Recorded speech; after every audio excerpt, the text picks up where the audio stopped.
Mặc Thanh Ti, đại tiểu thư Mặc gia.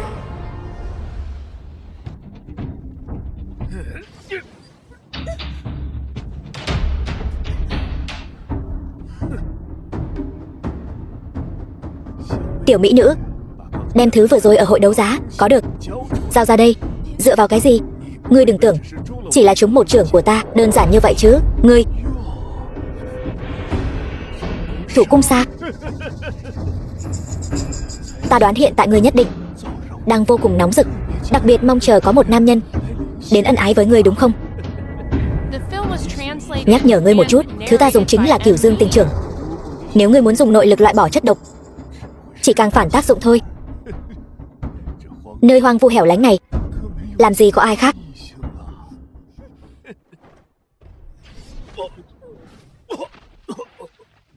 Trời ơi, luyện thể thuật này mạnh thật. Công tử, ngươi làm gì vậy? Đây là trúng độc rồi. Không còn cách nào nữa. Tiểu thư, ta đang cứu ngươi đấy. Nhanh lên.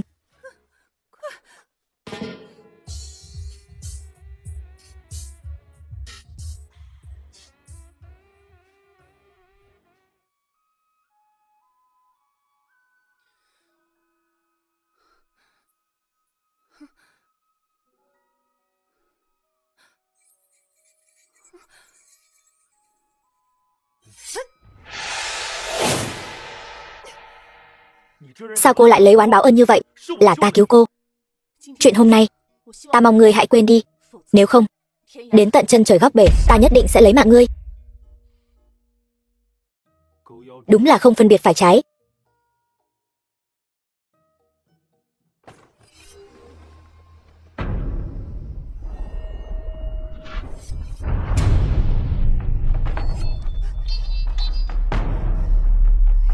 Diệp Huyền, ngươi bây giờ đã không xứng với tiểu thư Mộ Dung Chỉ của nhà ta nữa. Ta hôm nay đến đây chính là đến giúp tiểu thư từ hôn. Ta còn chưa truy cứu tội phản bội của nàng. Nàng còn mặt mũi sai ngươi đến từ hôn sao? Kêu nàng tự mình đến đây mà nói. Đừng hòng làm nhục tiểu thư nhà ta. Làm nhục? Ta đối với nàng có ân tái sinh. Mộ Dung Chỉ đã làm gì cho ta? Nàng ta không những không biết ơn ta, mà khi ma tộc xâm phạm, nàng ta lại phản bội ta. Nàng ta không xứng để đích thân ta làm nhục. Hỗn láo, tránh ra. Kẻ nào dám xông vào Thần Vũ Tông ta, hay cho một Thần Vũ Tông thiên tài biến thành phế vật, còn dám ngông cuồng như vậy. Hy vọng vài ngày nữa các người tham gia Yến Vũ Đại hội của Na Lan Quốc đều có thể sớm sót trở về.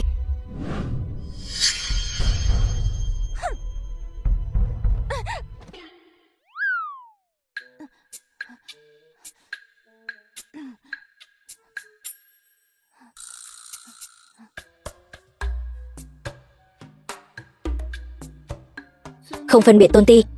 Thôi được rồi, ngươi ngồi đi. Trước đây các tông môn đều bị uy danh thiên tài của ngươi đè nén đến không ngóc đầu lên được. E rằng lần này chúng ta thật sự sẽ bị mọi người nhắm vào. Hơn nữa Mộ Dung Chỉ dám tìm người đến từ hôn, chắc chắn là đã có chỗ dựa mới, nên mới dám hãm hại đệ tử của ta. Yến Vũ Đại hội Na Lan Quốc lần này, ta quyết định không tham gia nữa. Kích hoạt nhiệm vụ ngẫu nhiên, kính xin ký chủ lập tức tham gia Yến Vũ Đại hội Na Lan Quốc và giành được vị trí quán quân. Không tham gia được không? Không được. Ta choáng váng quá, sao ngươi lại ra từ đây? Ta đâu có nói, ta chỉ có thể ở trong này. Không tham gia, ngươi sẽ bị hệ thống lập tức tiêu diệt.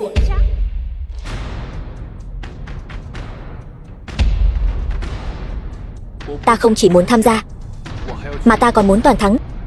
Thôi được, nếu ngươi đã có quyết tâm như vậy, ta sao có thể không có can đảm rút kiếm chứ? Trưởng môn, có nghe thấy tiếng chó sủa không? Mắng ai đó? Ai sủa thì ta mắng kẻ đó thôi. Minh huynh, chẳng lẽ huynh định quy chụp mọi chuyện sao? Phế vật, ngươi có biết đắc tội một ngũ phẩm đan sư thì hậu quả ra sao? Không biết. Nhưng mà nếu ngươi không quản được cái miệng của mình, thì ta không ngại xé rách nó ra. Tên phế vật như ngươi còn dám ngông cuồng như vậy, hôm nay lão tử sẽ cho ngươi biến mất khỏi thế gian này. Không được vô lễ. Mau đứng dậy đi, quân thượng sắp đến rồi. Bái kiến quân thượng.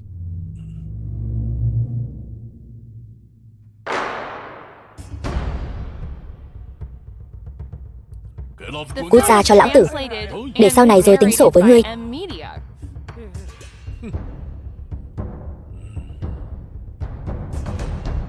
Bái kiến quân thượng.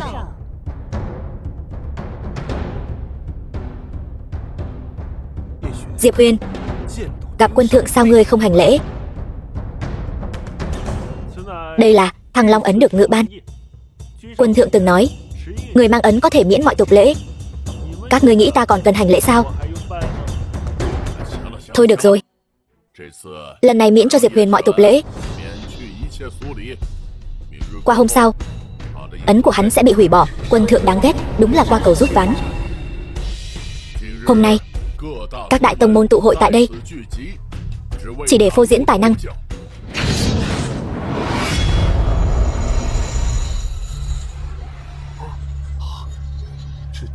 Đây lại là Long Minh đỉnh trăm năm mới thấy. Đan Tông, Đan Thanh Tân.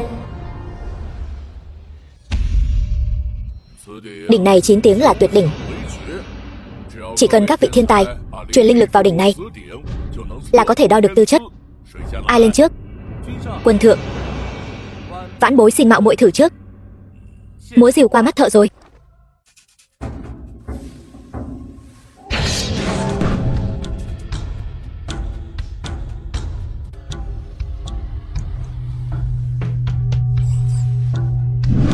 Lòng ngầm ngũ minh, tinh thần lực thật đáng sợ. Đúng vậy, chỉ xét riêng về tinh thần lực, đám lão già chúng ta, Ngũ Kỳ Môn,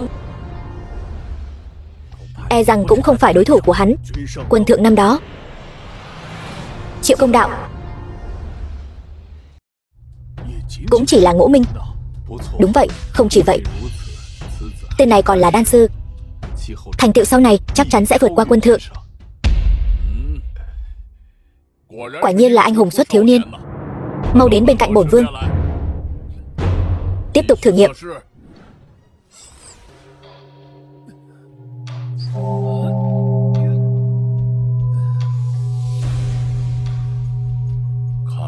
Xem ra sẽ không còn thiên tài nào xuất hiện nữa.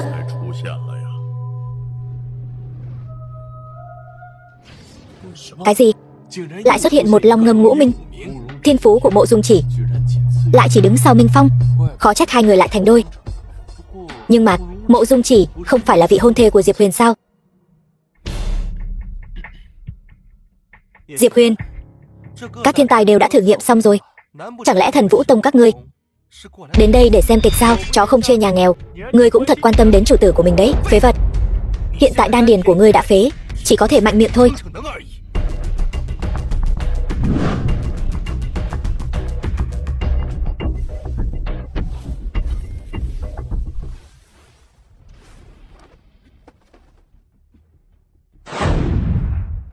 Phế vật vẫn là phế vật. Không chỉ không có thiên phú, mà còn bị Long Minh đỉnh khí thế cường đại phản phệ. Quả nhiên là không có kỳ tích. Thiên tài biến thành phế vật, thật là một vở kịch hay. Thôi được rồi, vở kịch này kết thúc được rồi đấy. Khai tiệc. Quân thượng, nhân ngày lành tháng tốt này, tiểu nữ có một việc muốn cầu xin. Cứ nói đừng ngại. Diệp Huyền vốn là thiên tài, nay đã trở thành phế nhân. Khoảng thời gian đó ăn chơi trác táng, chẳng có chút thành tựu nào. Tiểu nữ xin được từ hôn và tìm một vị luyện đan sư thiên tài, Minh Phong liên hôn. Mong quân thượng tuyên cáo thiên hạ. Mộ Dung cô nương, hôn nhân nào phải trò đùa? Ngươi ở nơi công cộng thế này mà dám đòi từ hôn, chẳng phải là quá coi thường Thần Vũ Tông ta sao? Mộ Dung Chỉ, ta có một việc muốn hỏi ngươi. Việc từ hôn này là ý của chính ngươi hay là bị người khác đe dọa? Đương nhiên là ý của ta. Ta đối xử với ngươi không tệ, vẫn chưa truy cứu tội phản bội của ngươi, ngươi lại dễ dàng nói ra hai chữ từ hôn. Diệp Huyền, lúc trước ta coi trọng thiên phú của ngươi, ngươi lại ưng ý sắc đẹp của ta. Mỗi người đều lấy những thứ mình cần thôi. Nếu không, chỉ dựa vào một đứa mồ côi cha mẹ như ngươi cũng xứng với đại tiểu thư ta sao? Mỗi một người đều lấy những thứ mình cần. Ta không xứng với ngươi. Đúng vậy, ngươi lúc trước còn miễn cưỡng được, còn bây giờ thì ngay cả sách giày cho ta cũng không xứng. Diệp Huyền, cho dù ngươi còn thực lực như trước, hôm nay ta vẫn sẽ chọn từ hôn với ngươi. Từ xưa đến nay trong giới đan đạo, thành tựu của hắn sau này, cho dù là ngươi lúc đó cũng chỉ có thể ngưỡng mộ. Mộ Dung Chỉ, người bắt nạt người quá đáng. Người nói từ hôn là từ hôn, ở Vân Khê đại lục ai mà không biết bị từ hôn là một chuyện cực kỳ nhục nhã. Vạn Hoa Tông ta Tự khắc sẽ bồi thường cho các ngươi. Bồi thường? Cái thứ bồi thường rác rưởi đó của ngươi, so với những gì ta cho ngươi năm xưa, còn không bằng phân. Diệp Huyền, ngươi bây giờ chỉ là phế vật. Bọn ta nguyện ý bồi thường cho ngươi một chút, chỉ là không muốn bị người ngoài nói ra nói vào thôi. Ngươi đừng được voi đòi tiên. Hôm nay xin quân thượng soạn chiếu tuyên cáo thiên hạ ngươi bị ta từ hôn, là ta đã nể mặt ngươi rồi đấy. Nếu không ta đánh lên Thần Vũ Tông để từ hôn, thì các ngươi sẽ bị muôn đời bêu danh. Được, ta đồng ý từ hôn. Cái gì? Nhưng trước khi từ hôn, ta muốn ngươi trả lại những thứ mà ta đã tặng cho ngươi, y nguyên không thiếu một thứ. Sao nào? Không lấy ra được sao?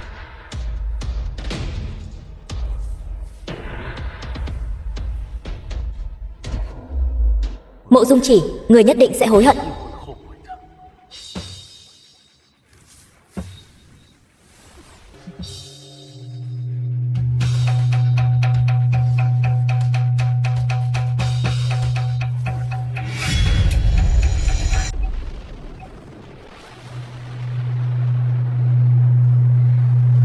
Đây chẳng lẽ là Long Minh Cửu Hưởng trong truyền thuyết sao?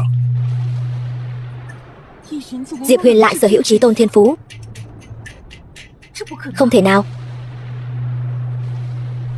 Ta lấy trời đất làm chứng, ban cho ngươi một phong hưu thư, mong mọi người trong thiên hạ đều biết. Hôm nay ta từ Mộ Dung Chỉ ngươi.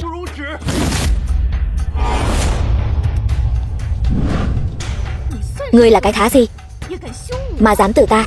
Từ ngươi thì đã sao? Nói chuyện kiểu vong ân bội nghĩa một cách đường hoàng như vậy, bản tiểu thư vẫn là lần đầu tiên thấy. Hiệp nữ, mau cất kiếm đi, ta tự có biện pháp. Diệp Huyền, ngươi không chỉ tự mình phế, còn phải nhờ nữ nhân giúp đỡ. Ngươi có tư cách gì bỏ Chỉ Nhi? Ngươi căn bản không xứng làm nam nhân. Hiệp nữ, ta đã nói rồi, ta tự có biện pháp. Mau cất kiếm đi. Chỉ dựa vào ngươi còn muốn dùng đạo đức trói buộc ta. Ta 18 tuổi thăng lên thất phẩm, 1 năm trước ta thăng lên cửu phẩm, diệt ma tổ.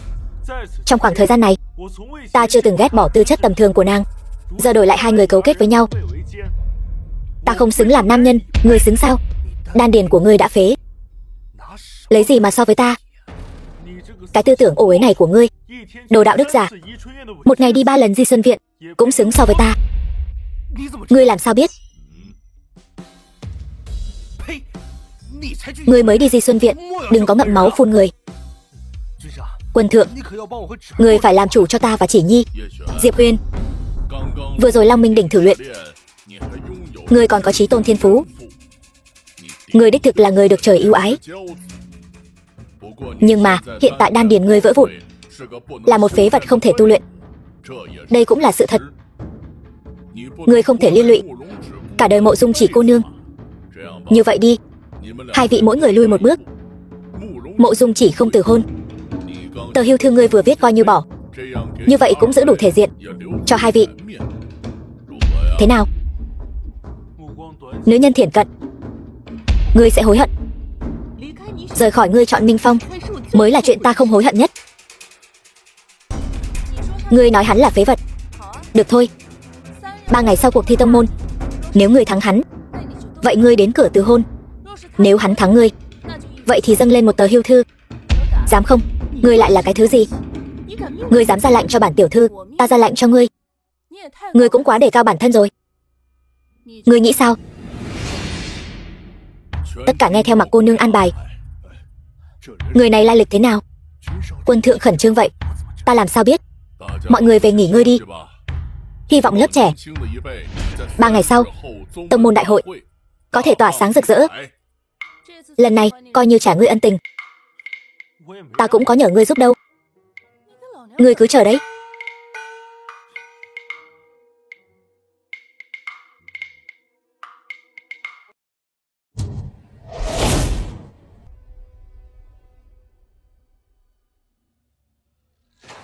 Quân thượng, những người không phận sự đã được lui ra, tỷ võ có thể bắt đầu. Quân thượng, quân thượng, bắt đầu tuyên bố.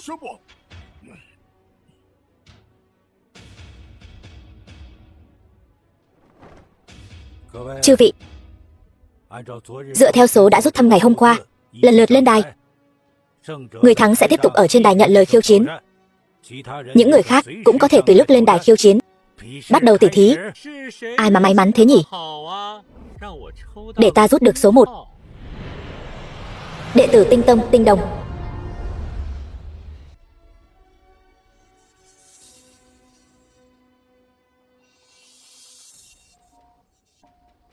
Diệp Huyền, hay là bỏ cuộc đi? Bỏ cuộc. Trưởng môn, trò hay mới chỉ bắt đầu. Hôm nay, ta sẽ cho Thất Đại Tông các ngươi được mở mang tầm mắt. Thiên tài từng làm chấn động cả đại lục, rốt cuộc lợi hại đến mức nào? Diệp Huyền, tỷ võ không phải trò đùa. Ngươi bây giờ đan điền đã phế, làm loạn sẽ mất mạng đấy. Diệp Huyền, đừng làm loạn nữa. Trưởng môn, tin tưởng ta. Ta không muốn ngươi xảy ra chuyện. Tiểu tử, ta nhường ngươi một chiêu. Khôi hài, ta cần ngươi nhường sao?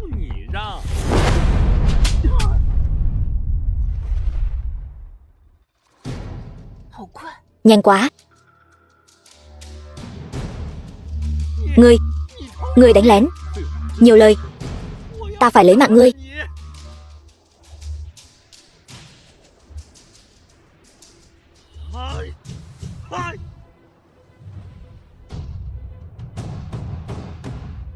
Diệp Huyền, tuyệt đối đừng để sương mù của hắn chạm vào.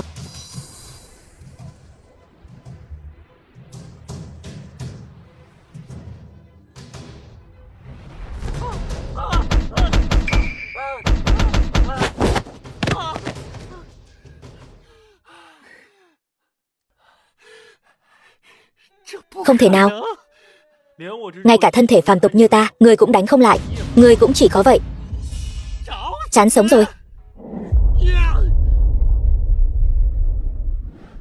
Diệp Huyền,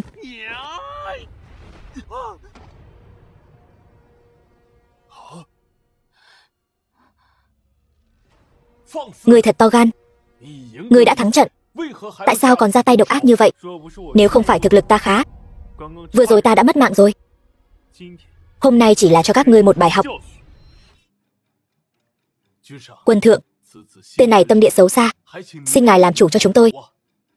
Thằng nhóc này là thiên tài đấy. Đan điền bị hủy mà vẫn có sức mạnh như vậy. Tinh Đồng chưa bị thương đến chỗ hiểm. Tiếp tục tỉ thí.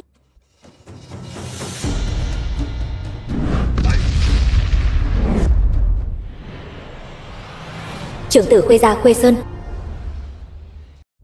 Diệp Huyền, ta lấy mạng ngươi như lấy mạng chó. Né cái gì? Chẳng lẽ không dám đối đầu trực diện với ta sao? Kẻ lỗ mãng hữu dũng vô mưu.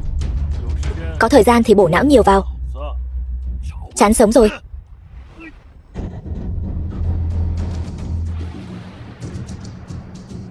Quân thượng, người còn nhớ có một thức cước pháp từ trên trời giáng xuống không? Chẳng lẽ là đại cước ấn thất truyền đã lâu?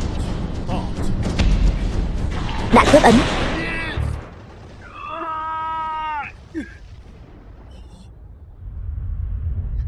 Diệp Huyền, đại cước ấn.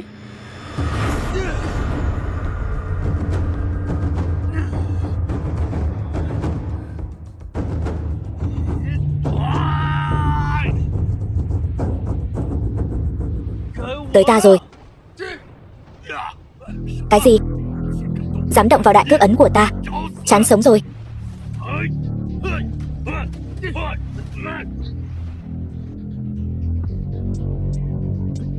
Ngươi chỉ có chút lực đạo này, còn chưa đủ ta gãy ngứa.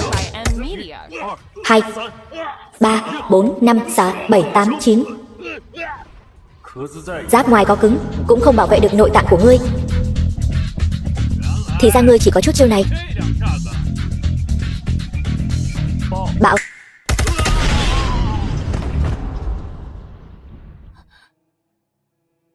Diệp Huyền, rốt cuộc ngươi còn bao nhiêu bí mật mà ta không biết? Người tiếp theo. Điều này sao có thể? Hắn rõ ràng tự phế đan điền. Chỉ Nhi, hắn tự phế đan điền, không thể tu luyện đã là sự thật. Nhưng hiện tại thân thể hắn mạnh mẽ và cường tráng, hưởng lợi từ việc tu luyện tích lũy trước đó. Ta qua đó đánh với hắn, để hắn tỉnh táo lại. Diệp Huyền, hôm nay ta sẽ cho người biết, chúng ta, ai mới là vương giả của thời đại này.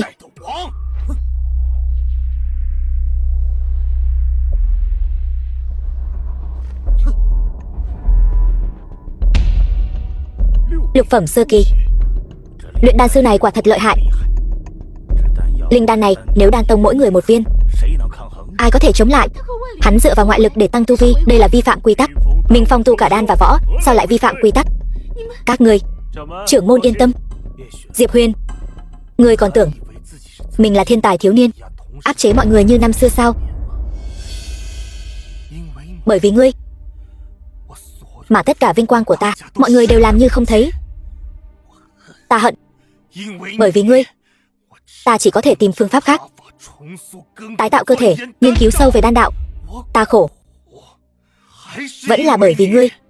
Tất cả những gì ta thích bị ngươi lần lượt cướp đoạt. Ta oán. Hôm nay ta muốn cho tất cả mọi người biết, Diệp Huyền ngươi không bằng Minh Phong ta. Thì ra ta làm ngươi tổn thương sâu sắc đến vậy. Nếu hôm nay ngươi muốn nổi bật ở đây, e là ngươi tìm nhầm người rồi.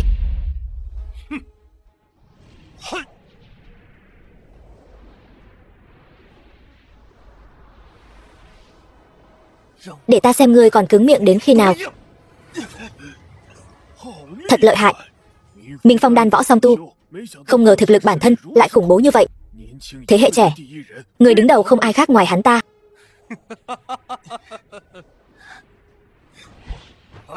Khoan đã.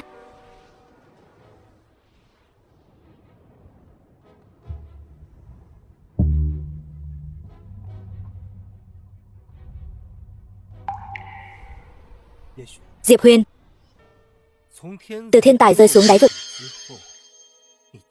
ngươi nhìn ngươi bây giờ, ngay cả tài nguyên tu luyện cũng không có sao. Ngươi thật sự sống còn không bằng một con chó.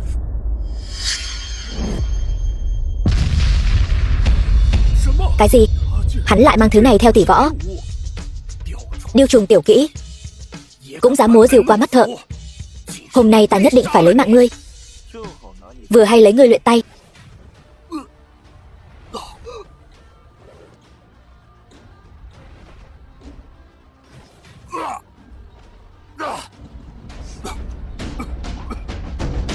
Cái này, đan điền của Diệp Huyền không phải đã phế rồi sao? Minh Phong lục phẩm lại không có chút sức phản kháng nào, đan điền bị hủy, hắn lại có thể nghĩ cách khác để rèn luyện cơ thể.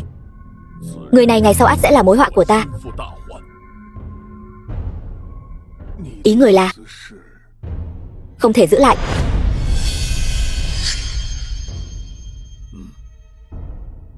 Đan võ đồng tu gì chứ? Rõ ràng là một tên phế vật, lợi dụng ngoại lực để trông mạnh lên mà thôi. Súc sinh, người dám? Đan Thanh Tân,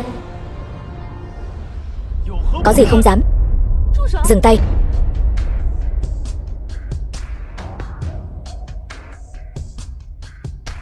Diệp Huyền, đừng làm tuyệt tình. Ta làm tuyệt tình. Mọi người đều biết, nay đan điển ta đã phế. Hắn lợi dụng ngoại lực để tăng tu vi của mình, dùng cảnh giới cao hơn ta rất nhiều để quyết đấu với ta. Các người không thấy ta chắc chắn phải mất mạng sao? Diệp Huyền, Minh Phong là thiên tài của đan tông, tương lai rộng mở. Còn ngươi chỉ là một phế vật không có đan điền. Cho dù ngươi có thể luyện thể, nhưng chẳng bao lâu ngươi sẽ vì thiếu thốn tài nguyên mà dừng bước tại đây. Đừng tưởng ngươi còn có thể thể hiện tư chất thiên tài. Đừng tưởng ngươi còn có thể đoạt lại tất cả những gì mình từng có. Nói nhảm ít thôi. Không muốn đánh thì cút. Đừng tưởng ta còn như trước mà thương hoa tích ngọc với ngươi. Vậy hôm nay ta sẽ thắng ngươi trước, rồi đích thân đến cửa từ hôn. Chân kiếm Vũ Lạc Anh Quyết, lục phẩm đỉnh phong. Nàng ta vậy mà tu luyện ra lĩnh vực. Xem ra quán quân lần này chắc chắn là nàng ta rồi. Cùng là lục phẩm, sơ kỳ và đỉnh phong khác nhau một trời một vực. Từng là người được trời ưu ái nên rất kiêu ngạo. Đáng tiếc thay.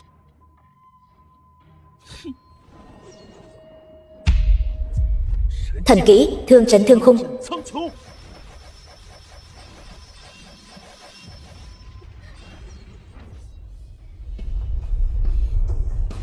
Không, điều này không thể nào.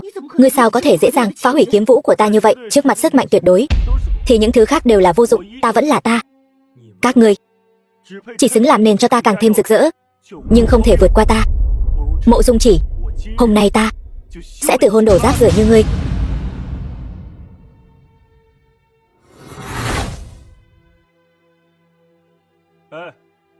Còn chưa công bố kết quả sao? Tốt lắm, tốt lắm. Thiên tài quả nhiên là thiên tài. Ngươi thắng rồi. Giải thưởng là của ngươi.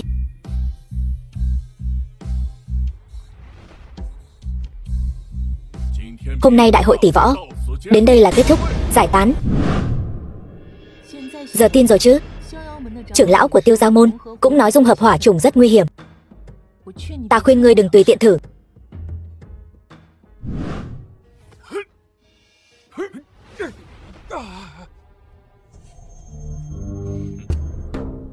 Diệp Huyền, để đồ lại. Ta sẽ tha tội tử cho ngươi. Cho dù ngươi may mắn có được bảo vật thì đã sao? Giữ được bảo vật mới là vương đạo. Các ngươi có ý gì? Diệp Huyền thắng trận đấu, nhận thưởng là lẽ đương nhiên.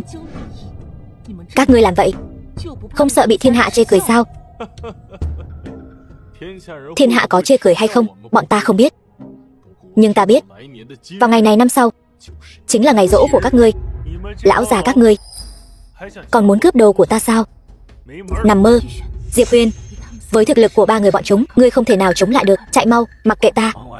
Mạnh Vãn Thu, ngươi đừng có xen vào việc của người khác. Có thể bảo đảm Thần Vũ Tông của ngươi an toàn vô sự, nếu không ắt sẽ gặp đại họa. Mạnh Vãn Thu, hy vọng ngươi sẽ lựa chọn sáng suốt. Lũ già các ngươi, ta căn bản không để vào mắt.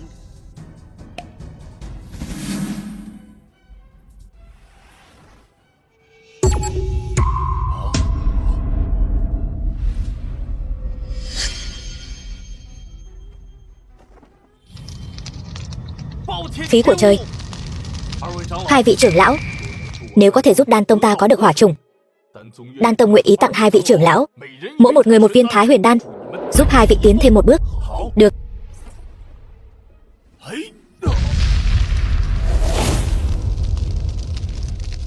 Lão già, trưởng này ta nhớ kỹ rồi.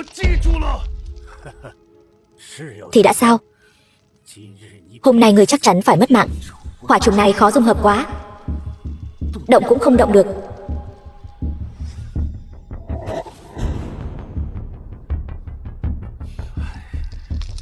Chẳng lẽ ta thật sự sắp mất mạng rồi sao? Thái cực âm dương bàn, thể tu lục phẩm, hỏa trùng hoàn toàn dung hợp. Thông báo hệ thống, tỷ thí tông môn đạt hạng nhất, nhận được phần thưởng, cảnh giới tăng lên.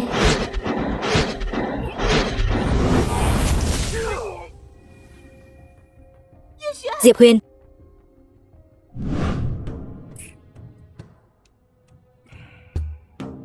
quân thượng, Diệp Huyền đã hồn phi phách tán, bảo vật cũng.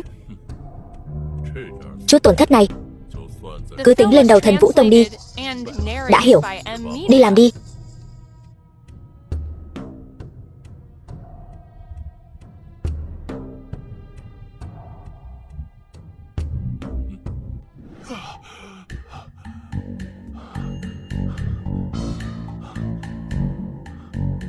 Ta chưa mất mạng, cải tử hoàn sinh, kích hoạt phần thưởng. Niết bàn tinh thần bất diệt, thể xác vĩnh cửu, khống thời thuật, khống chế thời gian. Vạn vật đều có thể khống chế. Đợi ta khôi phục lại, ta nhất định khiến các ngươi không thể tồn tại.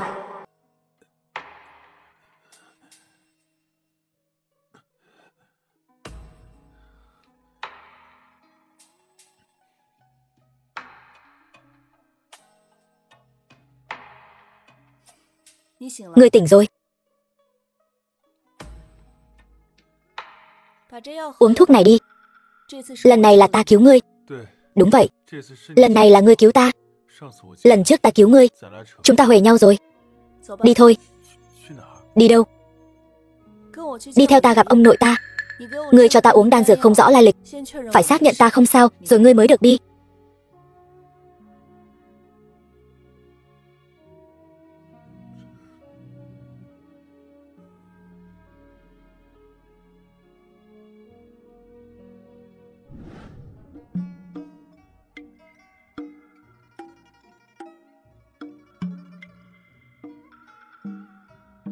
Thần kỳ.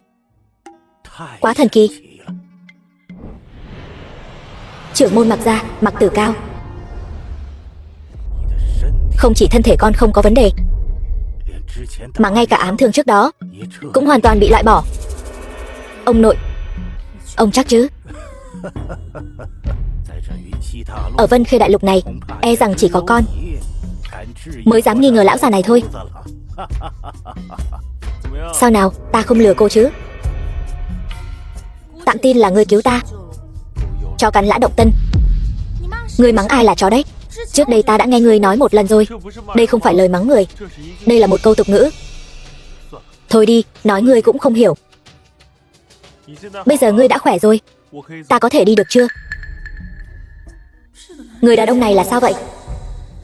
Bản tiểu thư bình thường ra ngoài đều là tiêu điểm. Hình như trong mắt người đàn ông này ta rất đáng ghét. Ngươi vội đi vậy sao? Chẳng lẽ ngươi luyến tiếc? Ai luyến tiếc ngươi? Ngươi, ta không muốn nhìn thấy ngươi nữa.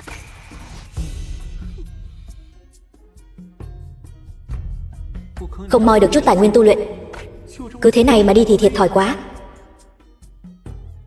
Quả nhiên, bọn đàn ông các ngươi đều cùng một ruột. Ta thấy ngươi và đám đàn ông thối tha đó cũng chẳng khác gì nhau. Mặc lão gia, ta đã cứu tiểu thư nhà các người.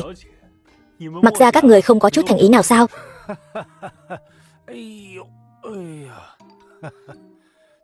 Tiểu tử thú vị này. Mặc ra ta nói lời giữ lời. Thanh Ti, chuẩn bị cho hắn một gian phòng, rồi chuẩn bị thêm cho hắn ít quần áo để thay. Từ hôm nay trở đi, ngươi cứ ở lại Mặc gia ta. Muốn ở bao lâu thì ở. Giờ thì hài lòng chưa? Gia Gia, sao lại để hắn ở lại Mặc gia chúng ta? Mặc lão gia, sao ông biết ta tên Diệp Huyền? Đừng căng thẳng. Nếu ta muốn hại ngươi, không cần bất kỳ thủ đoạn nào. Cửu phẩm đỉnh phong, bán bộ thần cảnh. Ngươi yên tâm, ở nhà ta sẽ không có ai quấy rầy ngươi tu luyện. Diệp Huyền, ta tin tưởng nhân phẩm của ngươi, cũng tin ngươi không phải là phế vật như mọi người nói. Hãy chăm sóc Thanh Ti giúp ta. Đứng lại.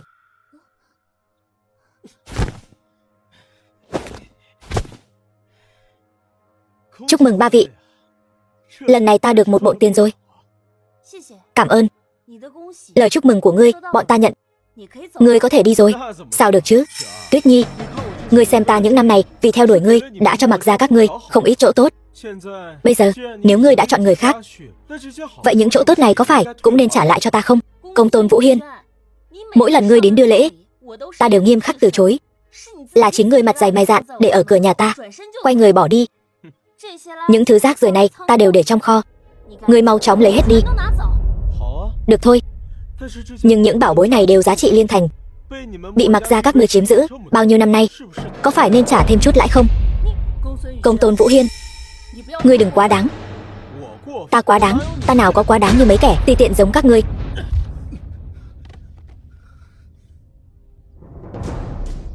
Nếu không muốn giữ thể diện thì đừng có giữ. Tên ăn mày thối, muốn đánh lén lão tử, ta lấy mạng ngươi. Sao có thể? Hắn rất mạnh. Thể tu. Sao có thể? Lục phẩm thể tu đỉnh phong. Gia Cát Hồ Ly còn không cứu ta.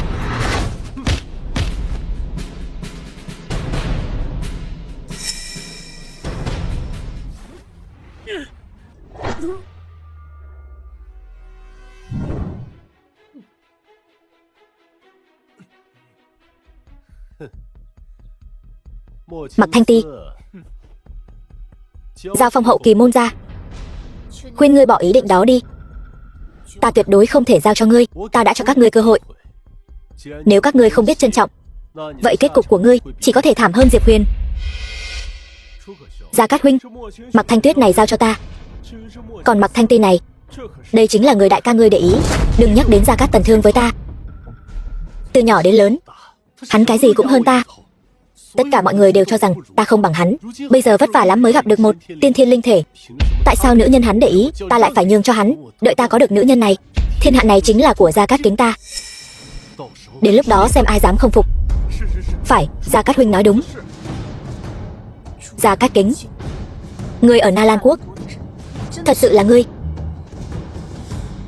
Ngươi một kẻ sắp mất mạng, ta cũng không ngại nói cho ngươi biết. Đúng vậy, chính là ta. Ngươi chính là chìa khóa để ta vượt qua Gia Cát Tần Thương. Công tôn Vũ Hiên, ngươi đừng làm loạn. Ông nội ta nhất định sẽ lấy mạng ngươi. Mặc Gia sắp không còn nữa. Ta khuyên ngươi ngoan ngoãn theo ta. Ta có thể cân nhắc nói giúp với Gia Cát huynh tha cho ngươi. Xấu xí lại hay làm trò. Ngươi vẫn còn sống. Nhờ phúc của hai vị, ta đã thăng lên thất phẩm. Ngươi lại đột phá thất phẩm. Đừng làm loạn. Gia Cát gia ta chính là đệ nhất thế gia Vân Khê Đại Lục. Ta mặc kệ ngươi là đệ nhất Vân Khê Đại Lục gì đó. Ta đã nói rồi, ta ghét nhất loại đàn ông bắt nạt phụ nữ. Được lắm, tên ăn mày thối tha, chuẩn bị đón nhận cơn thịnh nộ của Gia Cát gia ta đi. Cơn thịnh nộ.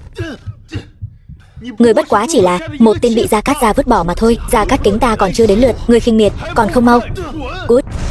Lại không cút thì đừng hòng đi được. Mấy cái tát này hãy nhớ kỹ cho ta.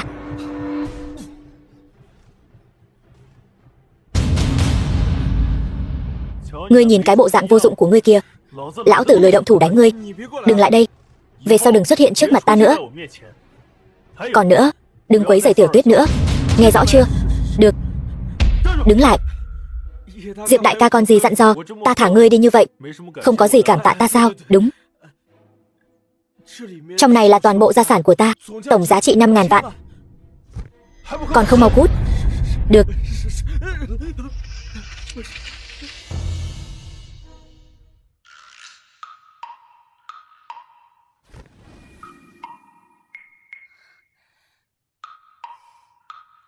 Đi, về nhà thôi.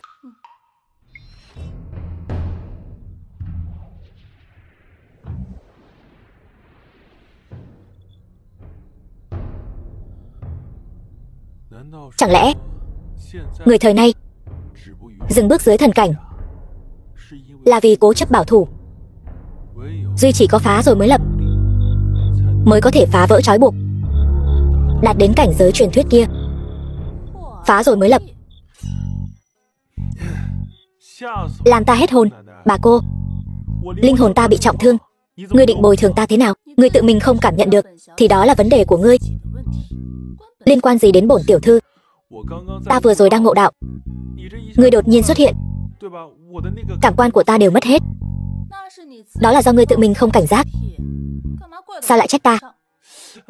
Ngươi thật sự là giải thích với phụ nữ, chẳng khác nào tự tìm đường mất mạng. Được rồi, bà cô, xin lỗi, ta sai rồi. Không chọc nổi thì ta còn có thể tránh. Đứng lại. Lại làm sao nữa? Ta không có gì. Tóm lại ngươi không được đi. Ta biết rồi. Ngươi biết cái gì?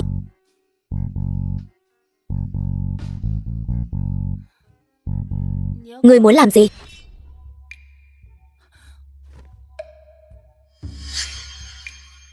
Ngươi có phải thích ta rồi không? Đáng ghét. Ngươi sao lại mặt dày như vậy? Cảm ơn đã khen. Còn chuyện gì nữa không? Không có gì thì ta đi đây. Diệp Huyền, đứng lại. Ta có vấn đề muốn hỏi ngươi. Bà cô, còn chuyện gì nữa vậy? Cái mà ngươi nói là phá rồi lập, là có ý gì? Chỉ vậy thôi. Dĩ nhiên là không. Đây chỉ là một trong số những vấn đề. Nói nhanh lên, nếu không ta sẽ nói với ông nội ta, người lưu manh. Đến lúc đó ông nội ta nhất định sẽ... Được, ta nói. Chính là ta vừa mới ngộ ra được thiên địa pháp tắc đại đạo. Sao có thể? Không phải đan điền của ngươi đã bị phế rồi sao? Làm sao có thể cảm nhận được đại đạo giữa trời đất? Đúng vậy. Ta cũng không rõ lắm. Đúng rồi. Ông nội cô đạt đến đỉnh cao cửu phẩm bao lâu rồi? Ông ấy đã từng ngộ ra thiên địa pháp tắc nào chưa? Chẳng lẽ nói phương pháp cảm nhận thiên địa đại đạo pháp tắc chính là tự phế đan điền? Đáp đúng rồi. Cho dù là thật thì trên thế gian này có bao nhiêu người nguyện ý vì cái cảnh giới hư vô đó mà tự phế đan điền? Bắt đầu lại từ đâu, không thử sao biết không được.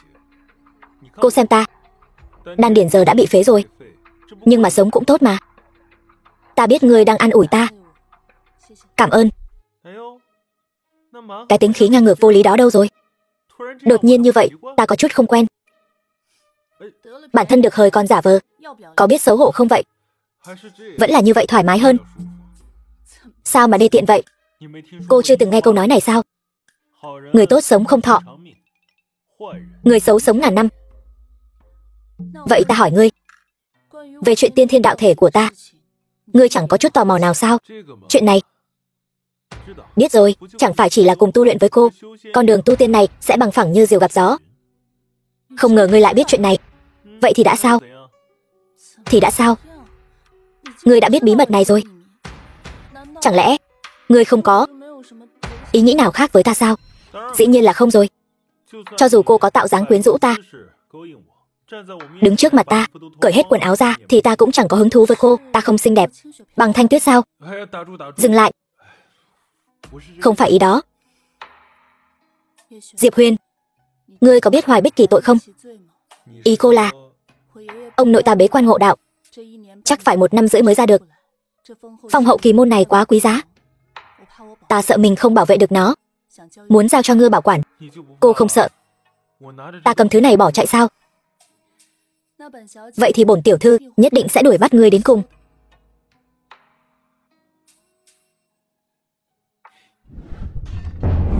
Ngươi nói gì? Hiệu thuốc của chúng ta mấy ngày gần đây đều vắng tanh. Đại trưởng lão, đúng là như vậy. Do đột nhiên xuất hiện một đan tông với đan dược phẩm chất cực cao, độc chiếm toàn bộ thị trường. Không chỉ vậy, đồng thời xuất hiện một vị thiên tài luyện đan sư, chỉ còn một bước nữa là thành đan tiên. Hơn nữa, vị thiếu niên đó mới chỉ khoảng 20 tuổi. Đại tiểu thư, nhị tiểu thư dạo này đang làm gì? Thưa đại trưởng lão, 2 vị tiểu thư dạo gần đây đang ở cổ vật hành giám định bảo vật. Có thu hoạch gì không? Cổ vật hành vốn luôn bảo vệ sự riêng tư của khách hàng, nhưng tiểu nhân nghe được tin rằng 2 người họ ở đó vung tiền như rác. Gia tộc kinh doanh đang bị tổn thất, họ còn có tâm trạng đi chơi đó đây sao? Đi, gọi họ đến đây cho ta. Vâng. Bái kiến nhị vị trưởng lão. Ta cũng đang định tìm các ngươi. Trong mắt các ngươi còn có 2 lão già chúng ta nữa không? Đại trưởng lão lời này là ý gì? Ý gì? Gia tộc kinh doanh đang gặp khó khăn, các ngươi không quan tâm thì cũng thôi đi, còn có tâm trạng đến cổ vật hành phung phí tài sản gia tộc. Nếu không phải nghe hạ nhân bẩm báo, đến bây giờ chúng ta cũng không biết các ngươi ở cổ vật hành vung tiền như rác. Sao nào? Cảm thấy mình đã lớn rồi, làm việc gì cũng không cần bẩm báo bọn ta nữa, phải không? Ông đâu phải là gia chủ, tại sao bọn ta phải bẩm báo với ông? Hơn nữa, số tiền này vốn là ông nội cho phép bọn ta tự do sử dụng, liên quan gì đến các ông? Các ông có tư cách gì mà tỏ thái độ với chị em bọn ta? Vô phép, càng ngày càng không ra thể thống gì cả. Bọn ta là trưởng lão Mặc gia, gia chủ không có ở đây, mọi việc đều do bọn ta quyết định. Ngươi, nhị vị trưởng lão, xin đừng chấp nhặt với Thanh Tuyết, muội ấy còn nhỏ chưa hiểu chuyện. Theo gia pháp, dám nói chuyện với trưởng lão như vậy. Đây là thiên kiếp công pháp, linh mạch cực phẩm. Không chỉ vậy, chúng tôi còn kiếm thêm được 100.000 vạn. Nhị vị trưởng lão, đêm qua 2 chị em bọn ta quá mệt mỏi, không kịp báo cáo, mong nhị vị trưởng lão lượng thứ. 2 lão già bọn ta chẳng phải là lo lắng cho sự phát triển của Mặc gia thôi. Đứa nhỏ Thanh Tuyết này từ nhỏ đã thẳng tính, bọn ta đương nhiên sẽ không trách phạt. 2 chị em quả không hổ là con cưng của trời của Mặc gia chúng ta. Có những tài nguyên này, nhất định có thể giải quyết nguy cơ của gia tộc. Không chỉ vậy, Mặc gia chúng ta còn có thể tiến thêm một bước nữa. Tin vui. Đại trưởng lão, Lan Đình Thư viện gửi thư đến. Mạc Thanh Ti đã được thư viện nhận làm đệ tử nội viện rồi. Lan Đình Thư viện lại còn là đệ tử nội viện, có thể vào ngoại viện đã là xuất sắc rồi. Vào được nội viện này nhất định là bá chủ một phương. Đây chính là sự tồn tại của các thế gia đỉnh cấp, vượt trên cả Vân Khê Đại Lục. Thật là trời giúp ta. Mặc ra chúng ta nhất định sẽ trở thành thế gia đệ nhất Vân Khê Đại Lục. Lan Đình Thư viện một khi nhập học, e là rất lâu không thể quay về. Thanh Ti, còn nhất định phải thể hiện tốt trong học viện. Nhất định phải vì Mặc gia chúng ta mang lại càng nhiều lợi ích hơn.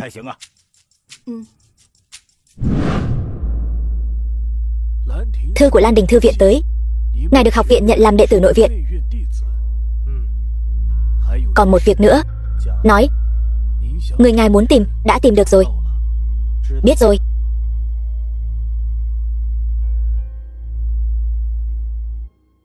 Diệp Huyền, lần này ta nhất định sẽ khiến ngươi biến mất khỏi thế gian này.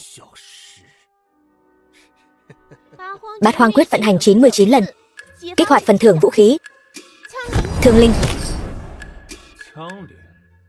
Vậy chẳng phải ta có thể tu luyện cả thương thể rồi sao? Lão bằng hữu, những năm qua ngươi vất vả rồi. Từ hôm nay trở đi, ngươi đồng hành cùng ta. Thương còn, ta còn.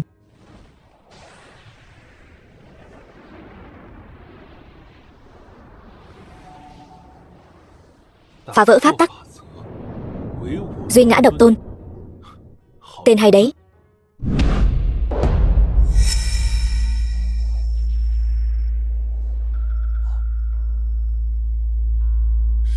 Thần binh giáng thế.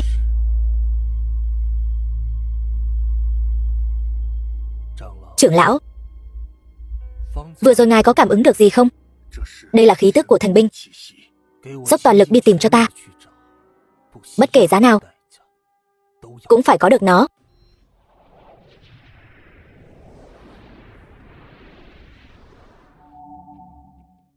Giờ đây ta sở hữu thần khí đứng đầu trăm binh, cũng như củ khoai lang nóng phỏng tay.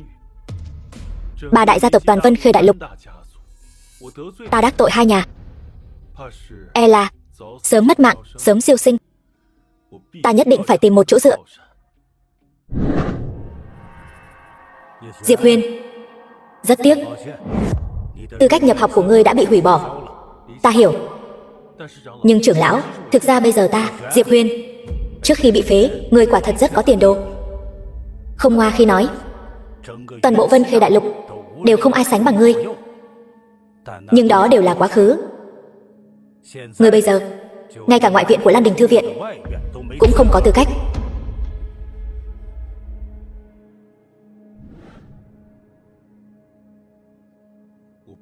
Ta phải quay lại Lan Đình Thư viện. Sư phụ, đến học viện xin cô chiếu cố nhiều hơn. Sao ngươi lại tới đây? Ta có việc tìm ngươi.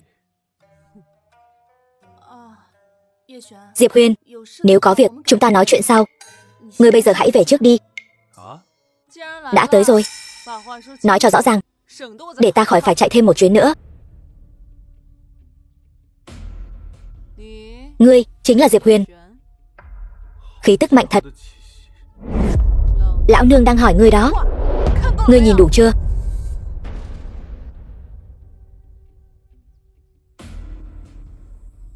Ta là Diệp Huyền.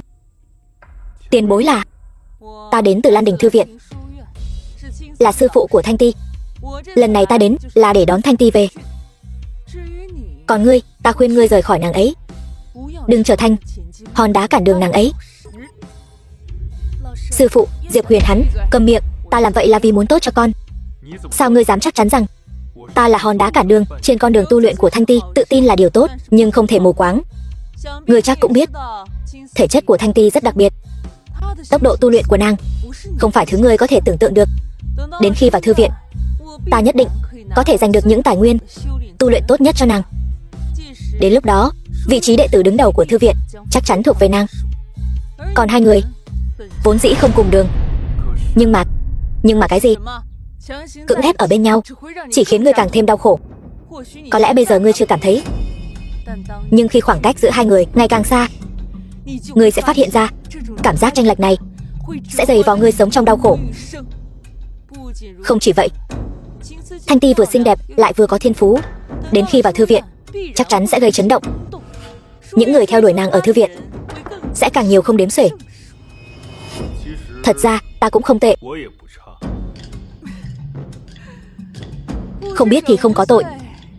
Cho dù chỉ là đệ tử ngoại viện của thư viện, khi đến Vân Khê Đại Lục của các ngươi vẫn có thể trở thành một nhân vật tầm cỡ. Hai người nếu ở bên nhau sẽ không chỉ đơn giản là đau khổ, ngươi sẽ mất mạng. Ta biết ngươi muốn nói gì. Ta cũng biết, thực ra ngươi cũng là người tốt. Nhưng tình yêu không có vật chất, chỉ là lời nói suông. Thanh Ti, sau khi trở thành đệ tử đứng đầu của thư viện, sẽ đến vạn pháp vũ trụ, tham gia đại hội thư viện 10 năm một lần. Đến lúc đó, nàng sẽ được nhiều thế lực lớn chú ý đến, cũng sẽ được nhiều thanh niên tuấn kiệt theo đuổi. Tóm lại, Thanh Ti sẽ ngày càng ưu tú. Còn ngươi, dù có cố gắng thế nào, cũng chỉ là ếch ngồi đáy giếng, khó mà ngóc đầu lên được. Lời ta nói thẳng thắn vậy đấy. Ta nói xong rồi, ngươi đi đi. Khoan đã, tính khí của ta không được tốt lắm đâu.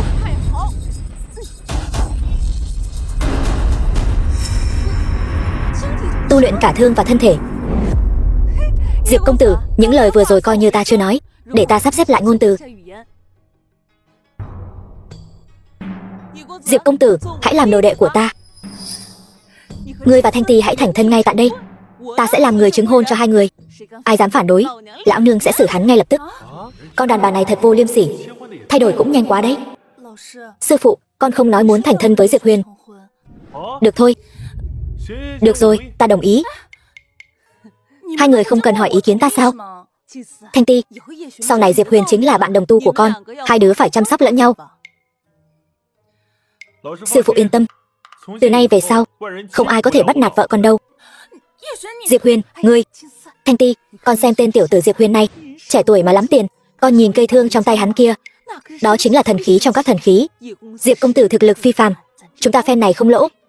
Nhưng mà vi sư là người từng trải, nghe vi sư không sai đâu. Hơn nữa, con dám nói không có chút động lòng với tiểu tử này không? Con không có. Diệp công tử, ta xưa nay là người có gì nói nấy. Chúng ta coi trọng là nhân phẩm của ngươi. Sau này Thanh Ti sẽ giao cho ngươi chăm sóc. Nữ nhân này nói dối mà, mặt không đổi sắc. Nam Kiều đạo sư, ta có hai việc cần cô giúp đỡ. Được, ta đồng ý. Nói đi. Việc thứ nhất là khi tôi ở Vân Khê Đại Lục, có 3 đại gia tộc thì đã đắc tội 2 nhà. Vậy ta đến Công Tôn gia và Gia Cát gia một chuyến. Ai không phục, ta chém hắn. Việc thứ hai là gì? Ta muốn mời Nam Kiều lão sư đến Nạp Lan quốc bảo hộ Thần Vũ Tông. Được. Tiểu tử, có người ở đây, Thần Vũ Tông tương lai nhất định là tông môn đỉnh cấp của vạn pháp vũ trụ. Đa tạ lão sư.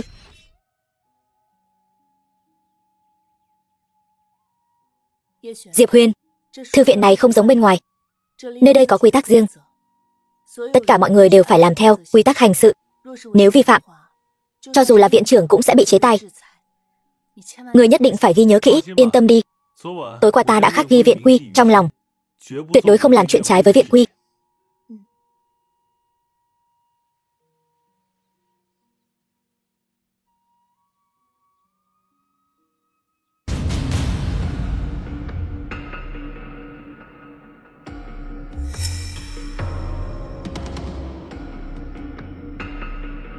Hoành trưởng lão. Diệp Huyền, ngươi đến làm gì? Ta đến làm thủ tục nhập học. Lúc trước là ta nói không đủ rõ ràng. Ngươi đã bị hủy bỏ tư cách nhập học rồi. Mau chóng rời đi. Ta hiện là học trò của Nam Kiều đạo sư. Vớ vẩn. Nam Kiều đạo sư chính là một trong 3 vị đạo sư của thư viện. Còn lằng nhằng nữa thì đừng trách ta không khách khí với ngươi. Hoành trưởng lão, ta kính trọng ngài là bậc trưởng bối, cho nên đối với ngài lễ phép cung kính. Ta nói ta là học trò của Nam Kiều đạo sư, ngài không điều tra rõ ràng đã vội vàng kết luận, nói năng bừa bãi, e là có chút quá mức cẩu thả rồi. Hơn nữa, cho dù ta không phải, chẳng lẽ ta cũng không thể tham gia kỳ thi nhập học hôm nay sao? Được thôi, ngươi nói ngươi là học trò của Nam Kiều đạo sư, có tín vật của nàng ta không? Nam Kiều đạo sư chưa từng đưa ta tín vật gì. Tiểu tử, ngươi coi thư viện ta là cái gì? Ở đây nói năng hàm hồ. Có tin bây giờ ta bắt ngươi giao cho thư viện xử lý không? Ta đã nói rồi, Nam Kiều đạo sư chưa từng đưa ta tín vật gì. Ta có phải hay không? Các ngươi hỏi một câu là biết ngay, vô lễ. Ngươi xem sư phụ Nam Kiều là cái gì? Nếu ai ai cũng như ngươi đều nói là học trò của nàng, chẳng lẽ chúng ta đều phải từng người đi hỏi sao? Ta thấy ngươi hoàn toàn là lười biếng gian xảo. Ta thấy ngươi chính là cố ý lừa ta, lấy tín vật gì đó làm lý do. Lão già, Diệp Huyền, đừng manh động. Quả thực có tín vật. Vậy ta có thể là hôm qua quá vội vàng, sư phụ quên đưa cho ngươi rồi. Cái này không phải lừa người sao? Tiểu tử ngươi cũng không xem Lan Đình thư viện là nơi nào, dám ở đây giở trò bịp bợm. Người đâu? Bắt hắn lại cho ta. Khoan đã. Hoành trưởng lão, xin lỗi, ta sơ suất rồi. Được, xem thái độ nhận lỗi của tiểu tử ngươi, tích cực thành thật, tạm tha cho ngươi, còn không mau chóng rời đi. Hoành trưởng lão, nếu ta không có tín vật, nhưng cũng có tư cách tham gia khảo thí chứ? Tiểu tử ngươi thật là mặt dày vô sỉ, phế vật không có đan điền cũng vọng tưởng bay lên trời. Được, vậy ta sẽ thành toàn cho ngươi, kẻo người ngoài nói thư viện ta xem người mà phân biệt đối xử.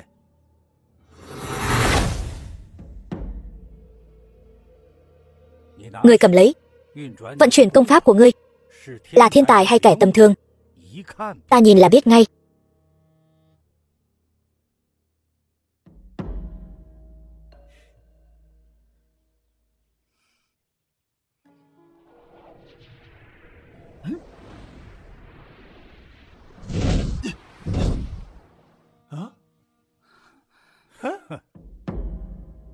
Bây giờ ngươi hết hy vọng rồi chứ?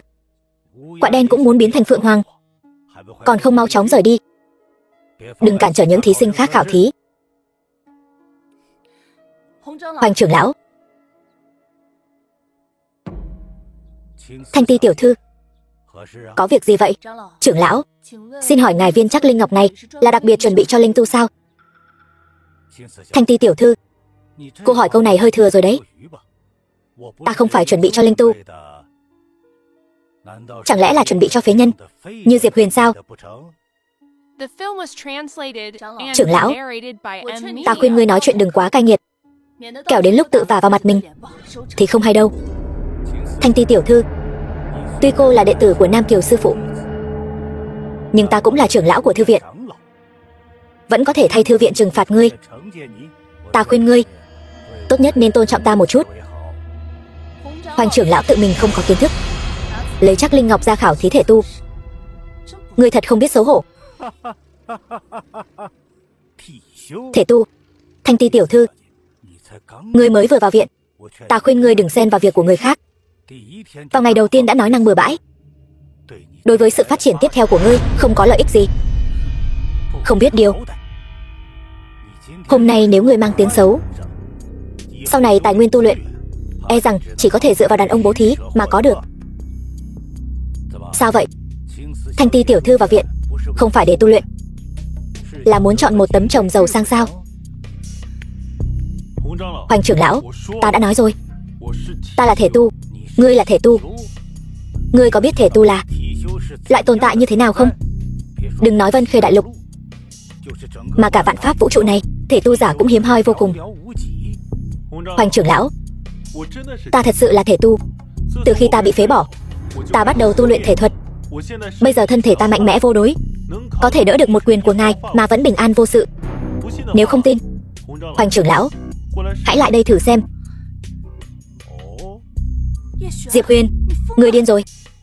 Ngươi cứ ngoan ngoãn ở yên đó, đừng tự tiện hành động. Tiểu tử, ta thấy ngươi muốn ra oai, muốn đến điên rồi phải không? Lão Phu tuy chưa từng gặp thể tu, nhưng dù sao lão Phu cũng hiểu biết sâu rộng. Thể tu quả thật mạnh hơn linh tu, cùng cấp bậc. Nhưng ngươi nói muốn đỡ một quyền của lão Phu, quả là nằm mơ giữa ban ngày. Có phải nằm mơ giữa ban ngày hay không? Thử một lần sẽ biết. Được, lão Phu sẽ không bị lớn hiếp nhỏ. Ta sẽ tự hạ cảnh giới xuống ngũ phẩm, thử xem thực lực của ngươi thế nào.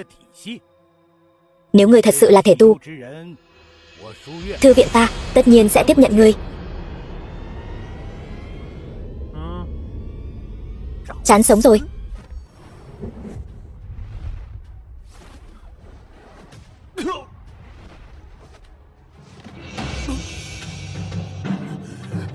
Diệp Huyền, thể tu cái khỉ gì? Lão Phu chỉ dùng 2 phần lực đạo đã đánh người thành ra thế này, thật mất mặt. Cầm lấy mà chữa bệnh.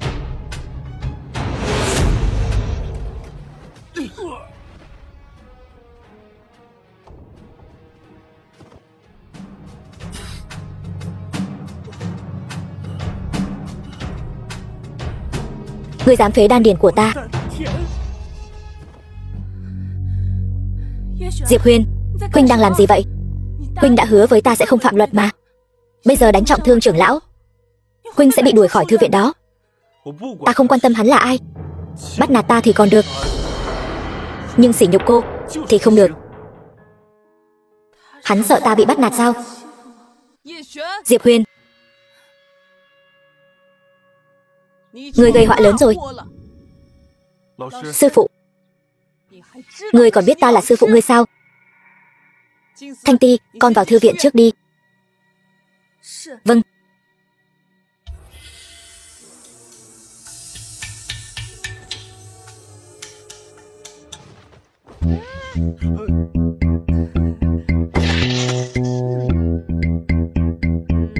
Phòng vệ chính đáng. Đúng, là hắn làm.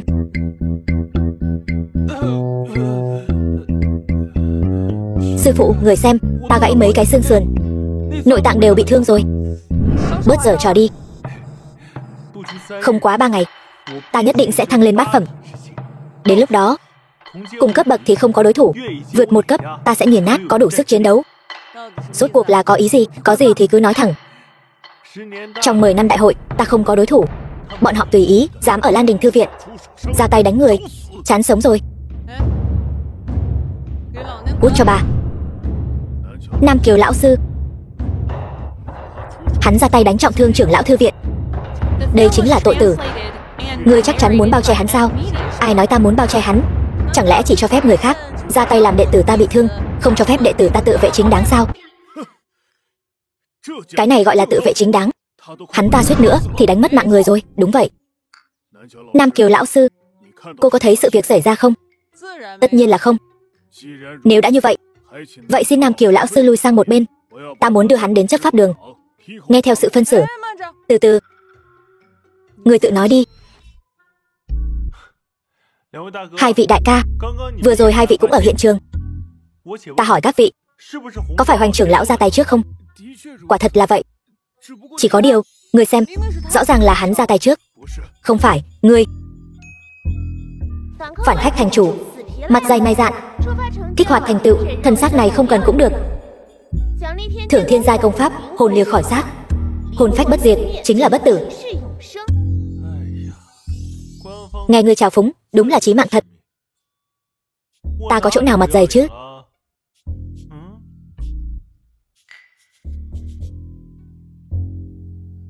Ta đưa đệ tử của ta đi trước, chỗ này các ngươi xử lý đi. Tiểu Nam, sư phụ thật sự đã làm hư ngươi rồi. Viện trưởng đại nhân, viện trưởng đại nhân. Diệp Huyền, sư phụ đây e là không bảo vệ được ngươi rồi. Không sao, ta tự có cách. Lão sư, ta tự làm tự chịu. Để ta nói với viện trưởng đại nhân. Tiểu tử được lắm, khá ngay thẳng. Viện trưởng, có thể dành chút thời gian để trò chuyện không?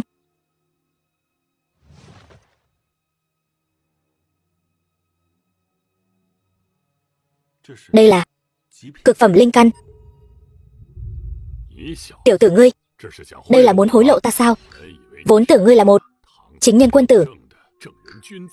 Nhưng tiểu tử ngươi, viện trưởng, ta có thể dẫn dắt học viện tham gia đại hội 10 năm, đảm bảo đoạt quán quân.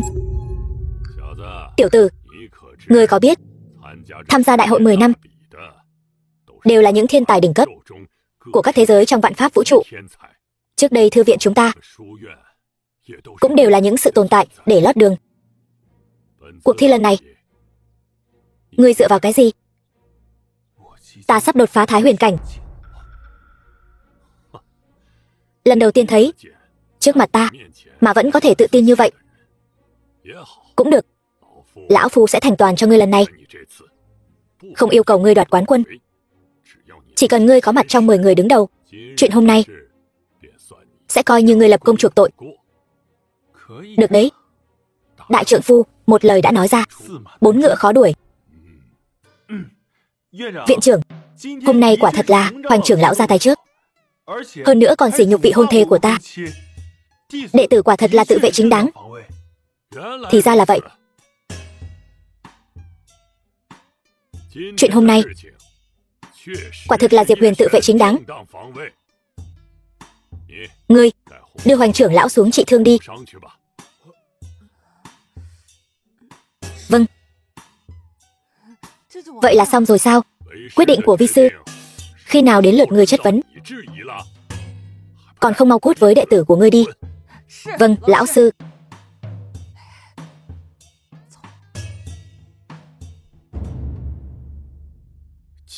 Bẩm thiếu chủ, Hoành trưởng lão không thể ngăn được Diệp Huyền, để hắn tiến vào thư viện. Kế hoạch của chúng ta sau này chẳng phải khó mà thực hiện được sao? Cũng tốt. Đã đến thì cứ an tâm, để hắn vào thư viện liền có sự che chở của học viện. Vậy thì sau này chúng ta muốn triệt để trừ khử hắn, chẳng phải càng khó khăn hơn sao? Giúp ta lan truyền tin tức ra ngoài. Cứ nói Diệp Huyền cùng Mạc Thanh Ti sống chung một phủ đệ, tin đồn chắc chắn sẽ càng lan rộng. Đến lúc đó sẽ biến thành Diệp Huyền và Mạc Thanh Ti sống chung. Ta đoán có một tên ngốc nhất định sẽ đi tìm Diệp Huyền gây sự. Quả là mượn đao lấy mạng người. Thiếu chủ anh minh.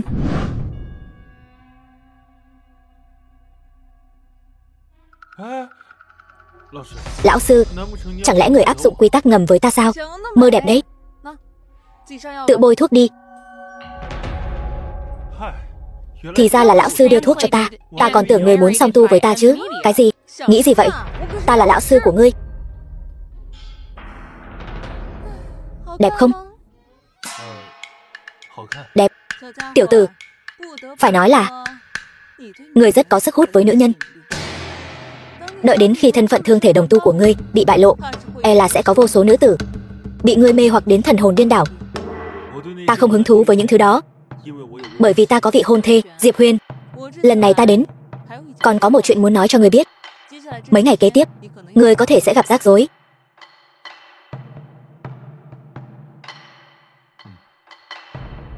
Có phải có người cố ý nhắm vào ta không?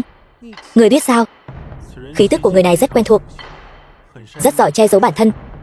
Tuy ta không cảm nhận được hắn rốt cuộc là ai, nhưng Hoành trưởng lão chắc chắn là bị hắn lợi dụng. Ngươi cũng khá thông minh. Nhưng mà ta nghe có lời đồn nói ngươi và Thanh Ti sống chung rồi. Ngươi phải biết, với thể chất và thiên phú của Thanh Ti, ngươi đã ở trong tâm bão rồi. Ngươi, Diệp Huyền, cút ra đây cho lão tử. Diệp Huyền, người này thiên phú cực cao, còn là Thái Huyền cảnh sơ kỳ. Những linh tu kia đều không phải đối thủ của hắn.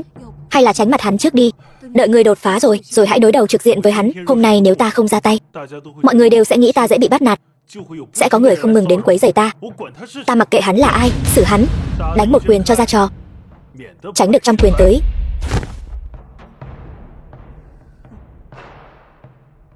Thằng nhóc này thảo nào có thể hấp dẫn được Thanh Ti. Viện trưởng, tâm tính tên này không tồi. thiên phú cũng không tồi, là đại tài. Chỉ là hay thích ra vẻ khôn vặt thôi. Linh mạch cực phẩm. Viện trưởng đây là cho ta sao? Làm ta ngại quá đi mất. Lão tử là để ngươi xem. Đây là thằng nhóc đó hối lộ ta. Cái gì? Hối lộ? Thằng nhóc này cũng khá lắm tiền. Như đó tiền mà không hiếu kính sư phụ, lại đi hiếu kính sư gia. Thằng nhãi này cũng láu cá thật. Xem lão nương dạy dỗ nó thế nào. Đây là trọng điểm sao? Ngươi đừng có giả ngu với ta. Ý ta là bảo ngươi dạy dỗ nó nhiều hơn, dẫn nó đi theo chính đạo. Một mầm non tốt, đừng có lãng phí. Vâng, sư phụ. Tuổi trẻ bồng bột, tự tin là tốt. Tự tin mù quáng, vậy thì có vấn đề rồi. Hy vọng lần này nó có thể nhớ lâu hơn một chút. Viện trưởng, thiên phú của Diệp Huyền không chỉ có vậy. Viện trưởng, đến lúc đó tự mình xem là được. Diệp Huyền, còn không mau ra đây nộp mạng. Là ai vô lễ như vậy, sủa bậy như chó? Ngươi chính là Diệp Huyền? Chính là ta. Người này chính là Diệp Huyền mới đến sao? Phải, vừa nhập học đã đắc tội trưởng lão. Những ngày sau này e là không dễ sống rồi. Còn sau này cái gì nữa? Nghe nói Diệp Huyền này và Mạc Thanh Ti lén lút cưới chạy bầu. Tức là ngươi và Thanh Ti sống chung. Xem ra ngươi ngầm thừa nhận rồi. Ta muốn ký cam kết sinh tử với ngươi. Là đàn ông thì ký đi. Là sinh tử trạng đấy. Sinh tử trạng.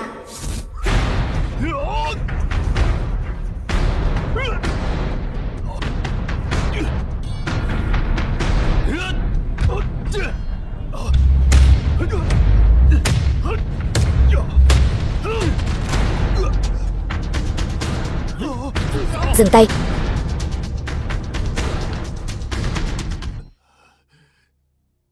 Ngươi thật liều mạng. Không thì sao? Được, ta phục. Ngươi công phu không tệ, chỉ là không dùng não, thường xuyên bị người ta lợi dụng. Ngươi tưởng ngươi là lã bố sao?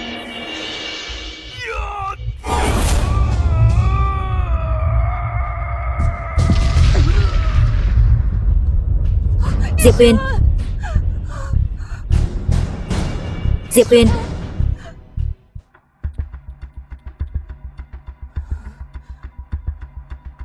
Thật là một màn kịch hay. Là ngươi đã giở trò. Là ngươi hại mất mạng Diệp Huyền. Đừng có vu oan giá họa. Nam Kiều đạo sư, sự ra đi của Diệp Huyền là do Gia Cát Tần Thương lấy mạng, sao lại đổ lên đầu ta được? Vậy ngươi là ai? Tại sao ngươi lại xuất hiện ở đây?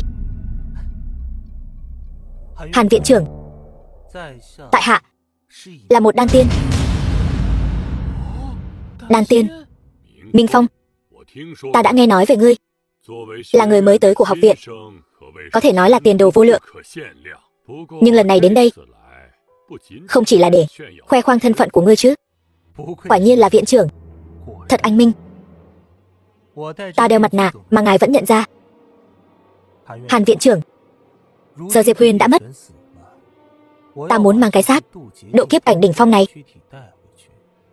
luyện chế thành con rối, cũng coi như là khai sáng tiền lệ trên mảnh đất Vân Khê đại lục này. Nhưng nếu không luyện chế, chẳng phải là lãng phí sao? Người cốt cho lão nương. Người trước là xúi giục Hoành trưởng lão nhắm vào Diệp Huyền, bây giờ ngươi vẫn còn muốn luyện hắn thành con rối. Lão nương muốn lột da ngươi. Nam Kiều đạo sư, nói chuyện phải có trách nhiệm đấy. Ngươi, Nam Kiều,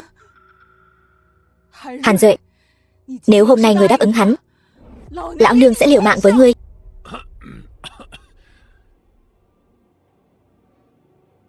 Dù sao ta cũng là sư phụ của ngươi, chẳng lẽ không thể nể mặt ta một chút nào sao?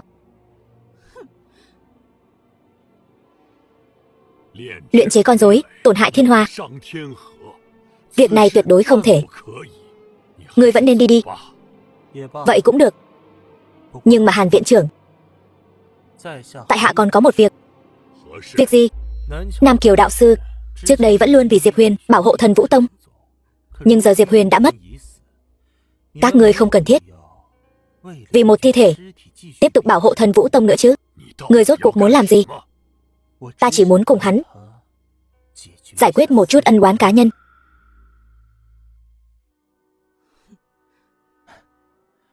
Hàn viện trưởng, trong vạn pháp vũ trụ này, một đan tiên sống sờ sờ so với một thi thể lạnh lẽo, cái nào có ích hơn cho học viện? Ta nghĩ không cần phải nói cũng biết. Nhưng ta không đồng ý.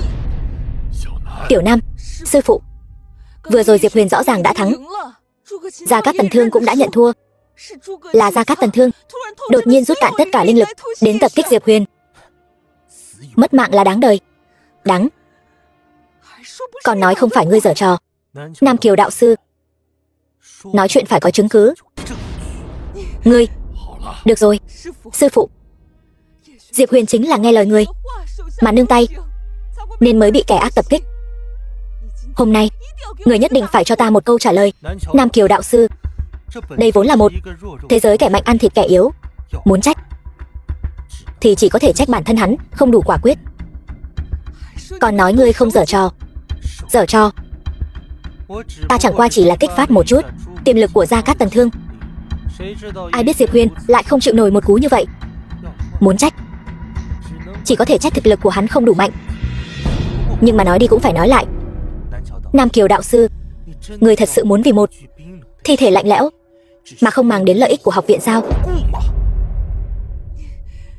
Được rồi,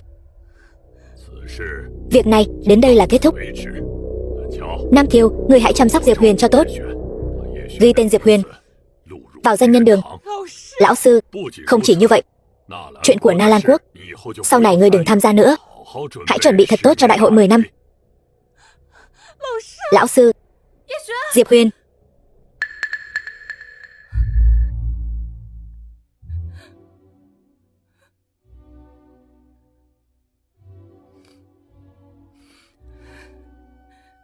Lão sư, là ai? Thanh Ti, hiện tại ngươi vẫn chưa phải đối thủ của hắn. Nói cho ta biết, là ai?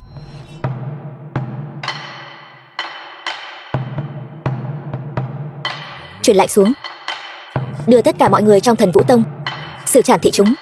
Vâng.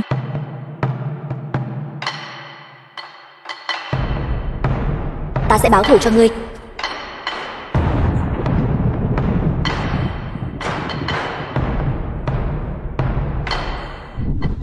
Thanh Ti cô nương, cô nên nghe lời Nam Kiều sư phụ đi. Thì ra là ngươi.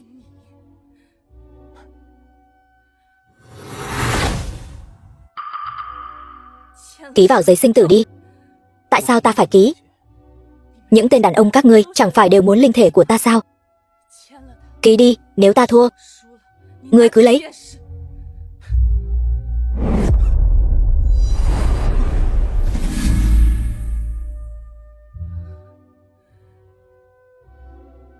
Nếu ngươi đã nôn nóng như vậy, ta sẽ thành toàn cho ngươi.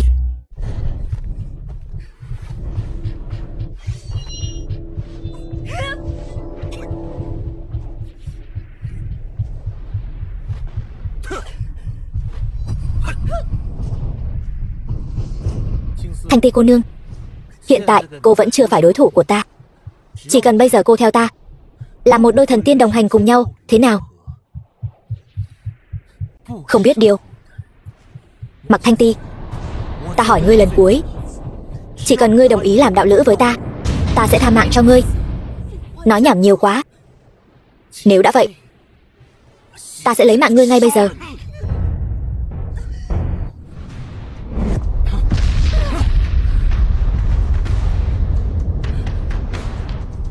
Chúng ta không phải sắp sinh con sao? Nàng định đi đâu? Diệp Huyền, nói sau đi.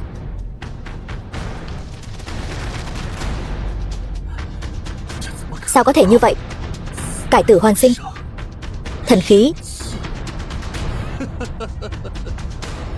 xem ra chẳng tốn chút công sức nào. Diệp Huyền, hôm nay ta sẽ khiến ngươi mất đi người phụ nữ ngươi yêu thương nhất. Ngươi cũng sẽ tan biến theo. Thần khí này ta sẽ thay ngươi bảo quản.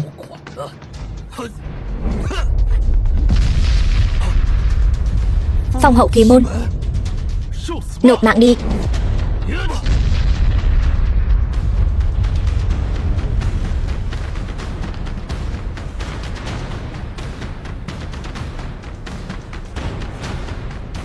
Đợi phu quân trở về, chúng ta cùng sinh con, được sao?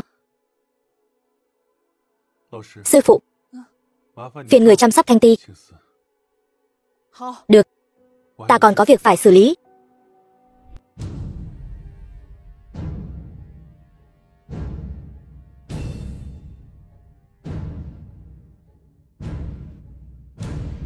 Mạnh Vãn Thu, bổn vương đã cảnh cáo ngươi, đừng vì một tên phế vật mà đối đầu với bổn vương.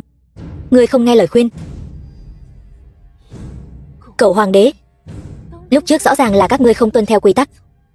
Diệp Huyền thắng trận tỷ thí, những phần thưởng đó vốn nên thuộc về hắn.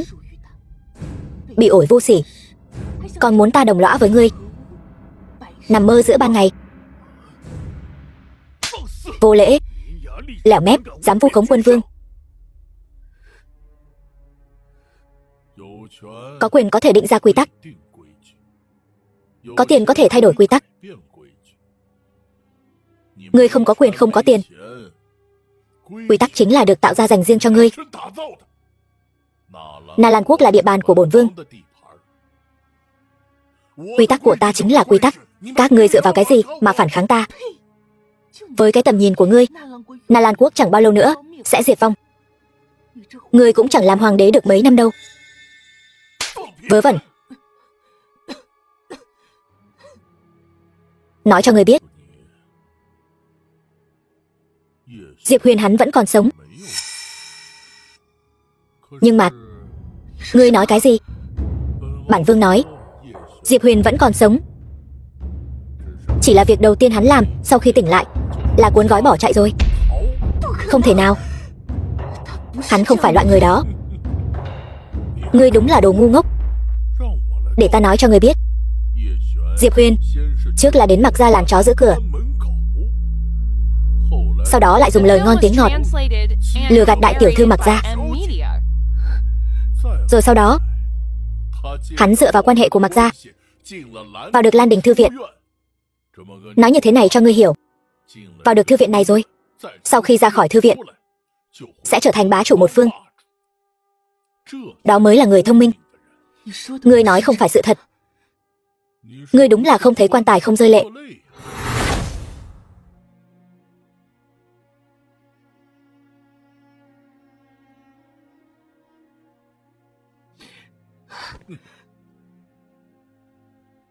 Ngươi nhìn rõ rồi chứ?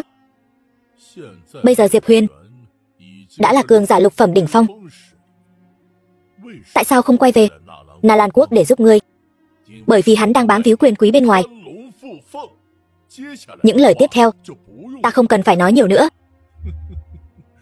Lũ ngu xuẩn các ngươi. Hắn đang hưởng phúc bên ngoài, còn các ngươi lại ở đây cứ nghĩ đến chuyện bất bình vì người ta. Đều nói phản diện mất mạng vì lắm lời. Ta không nói nữa. Ta lấy mạng ngươi.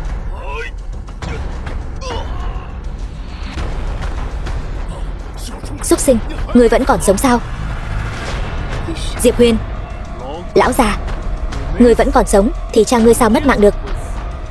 Hôm nay chính là ngày mất mạng của ngươi.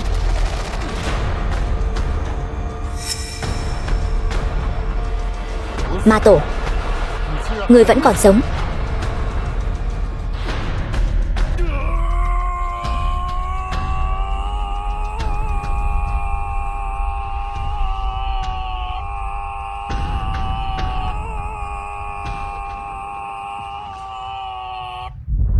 Sơ suất rồi.